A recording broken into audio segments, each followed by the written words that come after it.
Quando a gente abre no versículo 19 do capítulo 1, versículo 19 conta que João estava dando testemunho e enviaram gente para perguntar para João se ele era o Messias, e João Batista disse: eu não sou o Messias.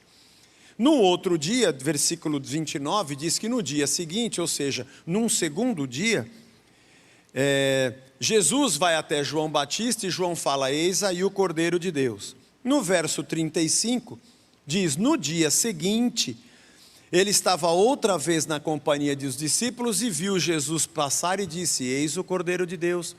E aí então André e Simão passam a segui-lo, João passa.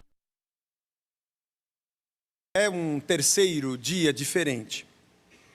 No verso 43, ele diz: no dia seguinte, ou seja, na narrativa de João, num quarto dia, ele resolve ir para Galiléia, encontra Filipe e Natanael. Falamos disso semana passada. E assim acaba o capítulo 1, dando a entender esses 4 dias, e de repente começa o capítulo 2, ele dizendo 3 dias depois. Então alguns autores acreditam que talvez, tudo também é hipotético, o que ele estava querendo dizer, por que João usou tanto no dia seguinte, mais um dia e outro dia, depois de outro dia, depois 3 dias, porque esses 4 dias mais os 3 dias são 7, e 7 é o tempo da criação. Pode ser que simbolicamente isso exista, será que foi por acaso, sem querer, a gente não sabe, mas a ideia não é errada. Porque ele começa o prólogo, começa abrindo o seu escrito, dizendo: no princípio era o verbo. Do mesmo jeito que começa o Gênesis, no princípio, já dissemos isso. E uma semana depois começa o primeiro sinal de Jesus, iniciando o seu ministério. Bom, se João fez isso de caso pensado ou não, só a alegoria já é bonita. De pensar que existe uma outra criação, um outro no princípio, fora o Gênesis. Uma outra semana, fora aqueles 7 dias em que ele criou tudo e descansou. Um outro momento histórico, não com aquele primeiro Adão, mas com um segundo Adão. Não apenas aquela humanidade, mas um outro tipo de ser humano que nasce de novo a partir dele. Bonito isso. Imaginar que a vinda de Cristo inaugura um outro tempo e nos dá a oportunidade de uma nova vida, de um recomeço. Como eu disse aqui antes da nossa oração, o individualismo que o nosso tempo nos ensina, o espírito da nossa época nos diz que a gente deve buscar aquilo que nos faz feliz. Isso te faz feliz? Faça. O que importa é você.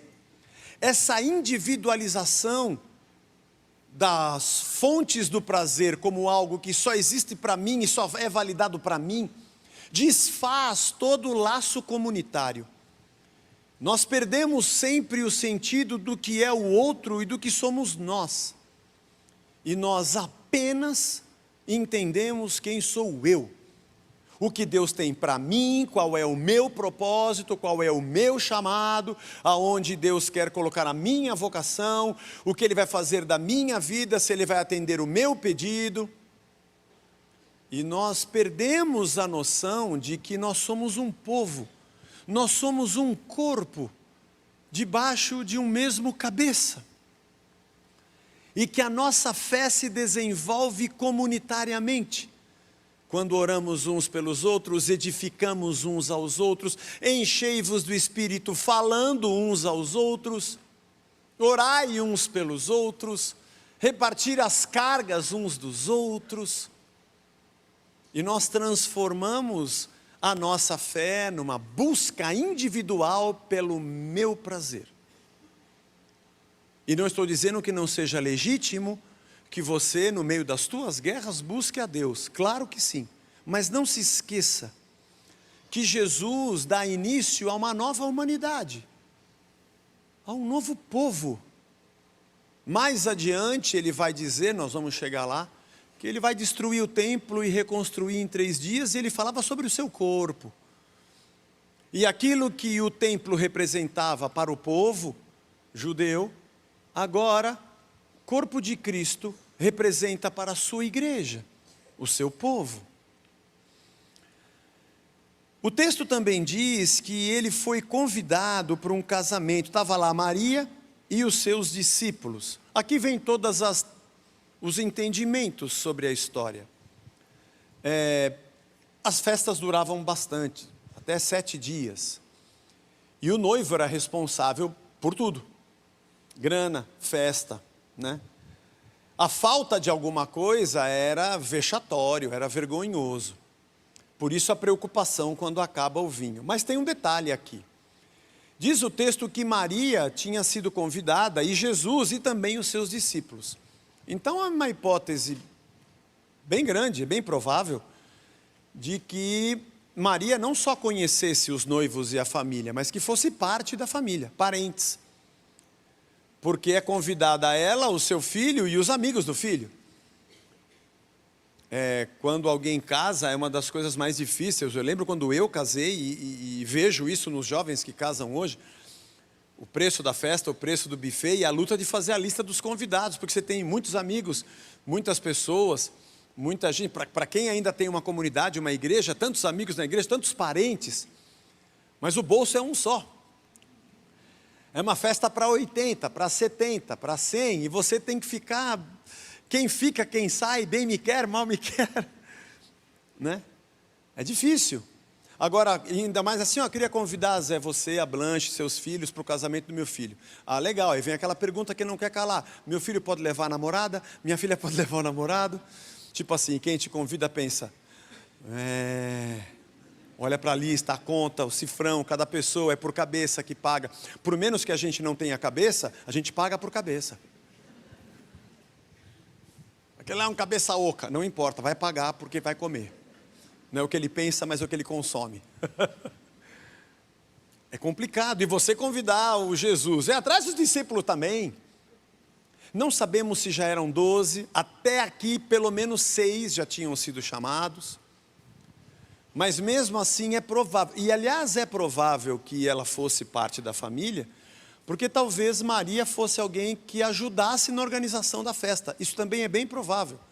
Porque não é preocupação dela o fato de ter acabado o vinho. A preocupação é da mãe do noivo, do pai do noivo e do noivo.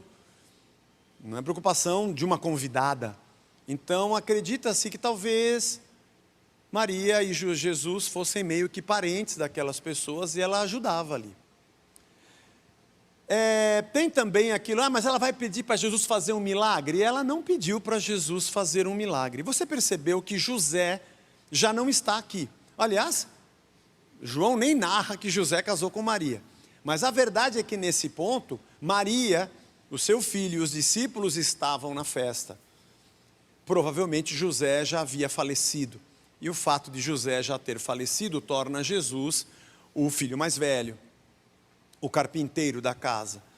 Então é bem provável que Maria vá buscar a Jesus, porque vê que a coisa ficou difícil, os pais do noivo estão entregando o bem casado, o noivo foi tirar foto no Museu de Ipiranga, no Ibirapuera, com a noiva, acabou o vinho e caiu no meu colo esse problema. Então é bem provável que Maria estivesse ajudando, então ela vai perguntar para quem? Para o filho mais velho. Mas ela não foi pedir para ele fazer um milagre? É uma pena que você pense assim, porque não está escrito isso. É difícil ser evangélico hoje crendo só no que está escrito. Só simplesmente diz que ela fala, olha, acabou o vinho, o que a gente faz? Então Jesus diz para ela, agora fica legal. Aqui na minha versão, Nova Almeida Atualizada, diz que ele disse assim, por que a senhora está me dizendo isso? Quem tem versões diferentes aí, por favor? O que está escrito na sua? O que eu tenho contigo, mulher? O que eu tenho contigo, mulher? Quem mais? Tinha um interessante aqui às 9. Quem mais tem um diferente aí? Ninguém? Abra a sua Bíblia, irmão. Abra o aplicativo aí. Qual que é o seu?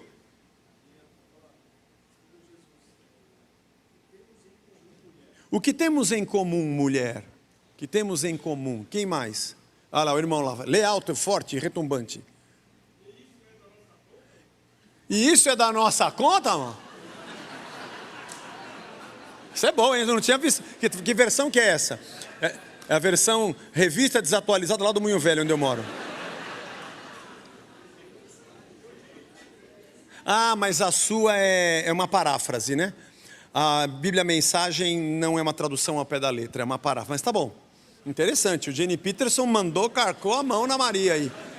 Que Deus o tenha, o Jenny Peterson já está na eternidade. Já. Quem mais tem outra aí diferente? Alguém tem alguma diferente? Qual que é a sua, irmã? Mulher, isso não lhe diz respeito. Fica na sua. Mais alguma diferente lá? Fala, Bemir, qual que é a sua? Não tem que me falar, eu sei o que eu tenho que fazer. Olha só que interessante. O que está escrito não é nada disso, irmão. Não é nem a minha é também. É legal isso, né? É uma expressão idiomática que não tem uma tradução ao pé da letra. Ao pé da letra está escrito assim, Tiemoi kai soi gnai. Significa, o que é para mim é para você, mulher. Ao pé da letra. O que é para mim é para você, mulher. Acontece, olha como é que é a coisa. Nós gostamos de uma guerra. E nós gostamos de ganhar e mostrar para os outros que nós é melhor. Nós temos esse estigma de vira-lata. Brasileiro tem muito disso. A gente tem que ganhar. Então a gente quer provar para os nossos irmãos católicos que a gente não reza para Maria. E que ela pediu milagre e Jesus falou tudo isso aí que está aí, ó. Sai daqui! Uá, tá vendo? Nós adoramos fazer isso. Mas me parece pelo texto que não é isso. Apesar de Jesus ter dito, o que é para mim é para você, mulher. Porque ela não pediu um milagre, porque até então Jesus não tinha feito nenhum milagre. A hipótese, apesar de Maria saber que ela ficou grávida do Jesus e que não teve participação do José, apesar dela saber do milagre e até mesmo das palavras sobre o filho dela como Salvador de Israel, essa ideia de que ele vai ser um cara fazendo um monte de milagres, morrer na cruz, derramar sangue e nos redimir, não estava completa na cabeça de todos. Aliás, ele fala tantas coisas e quando isso acontece, os discípulos ainda ficam espantados. Para a gente que já viu a história é fácil crer, mas para quem está lá, a gente não é tão simples assim. E diz o texto que com esse sinal, ele deu início ao seu ministério. Foi o primeiro milagre que ele fez. É muito pouco provável que Maria tivesse assim, quando é que começa os milagres desse menino que não começa a fazer nunca? Não tem essa hipótese de que ela fosse alguém que estivesse induzindo Jesus a fazer uma coisa que ele estava dizendo, sai para lá que eu sei o que eu faço. Mas ele acabou fazendo o que ela pediu mesmo. Se ele tivesse mesmo chutado a Maria, ele falava, vou fazer suco de maracujá, fazer o que eu quero. Não é interessante? Então parece que o que Jesus fez aqui foi simplesmente utilizar uma cena verdadeira, transformando-a numa parábola que explica a sua missão. As parábolas são histórias fictícias. A parábola do semeador, do trigo e do joio, ele conta uma historinha e da historinha ele traz uma verdade sobre a sua missão, sobre o reino de Deus, sobre a salvação. Nesse caso não era uma historinha, era uma realidade. A Maria disse, meu filho, você que é mais velho, me ajuda aqui. Os caras não estão aqui, acabou o vinho, o que a gente faz? Esperando que Jesus dissesse talvez, mãe, não sei lá, não vai tomar isso nas suas costas porque é muita coisa para a senhora fazer. Vê onde é que ele está, vai lá no Museu de Ipiranga, fala para ele parar de tirar foto e vir para cá. Entendeu? Ou conversa com a mãe dele, vê se ele deixou alguma grana em algum lugar, ou que ele desse uma indicação do que a mãe deveria fazer. Mas Jesus responde para ela o que ela não perguntou e o que talvez ela nem tivesse imaginado. Ele utiliza essa pergunta para falar sobre a sua missão. Não foi isso que a Maria perguntou. Ela perguntou do vinho. E Jesus diz, o que é para mim não é para você, mulher.